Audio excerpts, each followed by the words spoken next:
Hi guys, it's Kit. Today I'm going to show you how to make red velvet cupcakes with cream cheese frosting. And what you're going to need first is a half of a stick of butter. So this is just 1/4 of a cup or 4 tablespoons. Into that you're going to add 1 cup of white sugar. You're going to beat this together. It's going to be really, really crumbly because there's a lot more sugar in there than there is butter. So just don't worry about that. And I'll come back to you guys when it's all beat together. Okay, like I told you guys, it's going to be really crummy like that. It's not going to be light and fluffy. This is just what it looks like at the moment. And, whoops. Oh.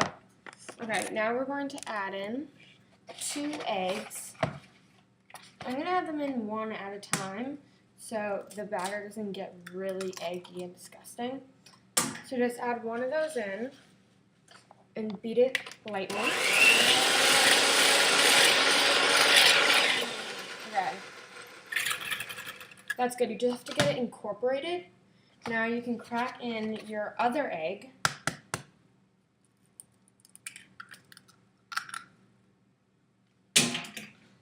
And since you just did that, you can also add in your 1 teaspoon of vanilla extract.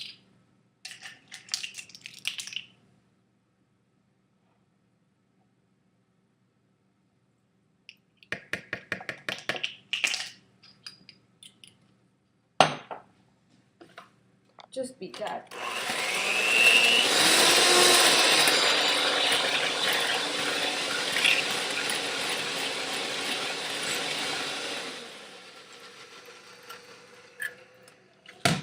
Okay, now it's going to be really, really gooey and eggy and kind of disgusting, but if you just keep going, it'll turn a lot better, trust me. So I'm just going to go get my buttermilk ready. Okay, so before I add in anything else, I'm just going to add in the red food coloring, which basically makes the red velvet cake the red velvet cake. Back in the days, they used to use beet juice, but I don't really have that, so I'm just going to use a tablespoon of red food coloring. Just squeeze it pretty hard.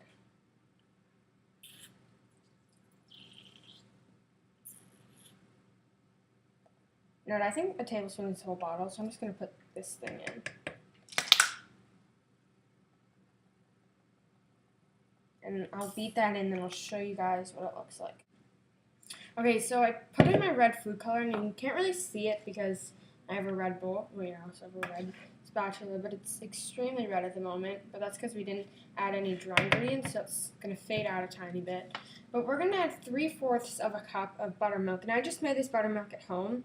What you do is you do 1 cup of whole milk and 1 teaspoon of white distilled vinegar and let it sit for 5 to 10 minutes. And I'm just going to dump this out until it's at the 1/4 of a cup mark.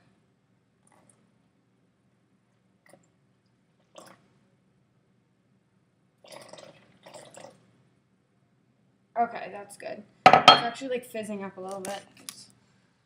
I actually don't know why, but now I'm also going to add in 2 teaspoons of white distilled vinegar. It's a lot of vinegar. Good. Also, with the red food dye, make sure you don't get it on your clothing because it does not come out that easily. It dyed my hand, but it comes off of your skin, don't worry. So just add 2 teaspoons of white distilled vinegar in there. And mix that up.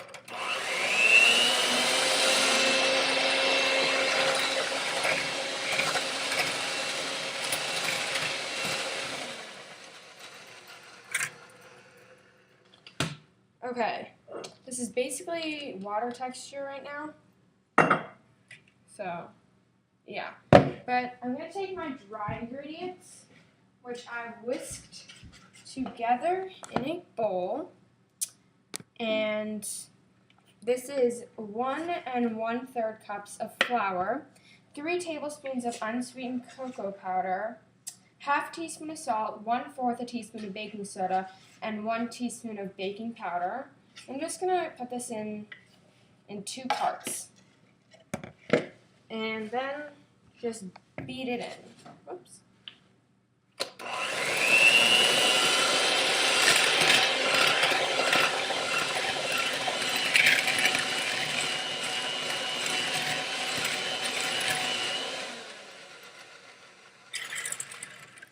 Okay. One part sort of turning a duller red, which is fine. Now just add your second part. And I've whisked this together really, really well because I don't want any lumps in there. And just beat this.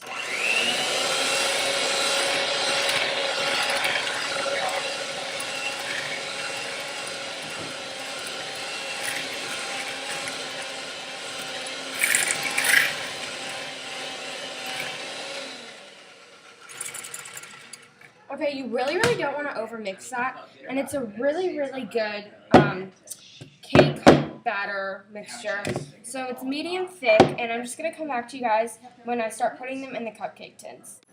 Okay, so I have 12 cupcake tins lined with my cupcake liners, and I just wipe down the edges of my bowl so that there's no batter left over. And I'm just going to take a scoop with my cupcake scoop and fill it into one cupcake tin. And it's the perfect amount. It's like a little more than 3/4 because I like my cupcakes really, really full. I don't like tiny cupcakes at all. So just do that until they're all filled up, and then stick them in a 350-degree oven for about 20 minutes. Okay, so I took the cupcakes out of the oven. I've been letting them cool for a while. They're not completely cool yet. I'm just showing you what they look like. They turned out really, really well. So, yep, those are the cupcakes. Really, really yummy looking. Now I'm going to show you how to make the cream cheese icing.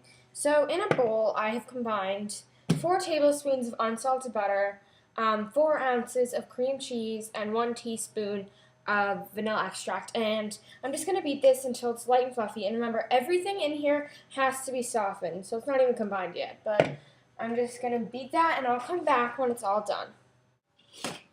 Okay, so it's turned light and fluffy, and it's beat together, and I made sure this wasn't like melted soft. I want it to be relatively thicker because my last couple batches of cream cheese frosting that I made with a different recipe turned out really watery and bad.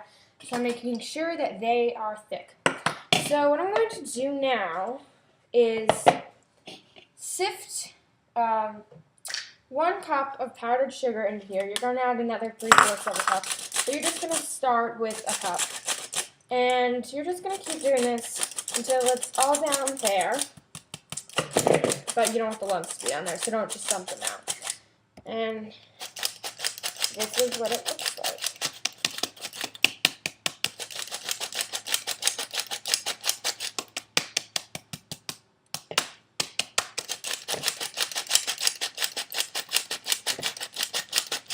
Okay, and I'll come back when I've sifted all my powdered sugar and I've beaten it all together. Okay, so I finished making the frosting. It's really pretty. And so these have cooled completely. I'm just going to take a cupcake and a nice amount of frosting and just dab it on. And I'm using a mini spatula because I find it easier. I don't like using piping bags with cream cheese frosting. I don't know why, I just don't prefer it. I like piping bags for buttercream.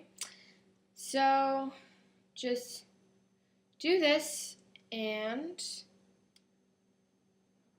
your cupcake will look really, really pretty and just like that. If you want, you can sprinkle cocoa powder on the top.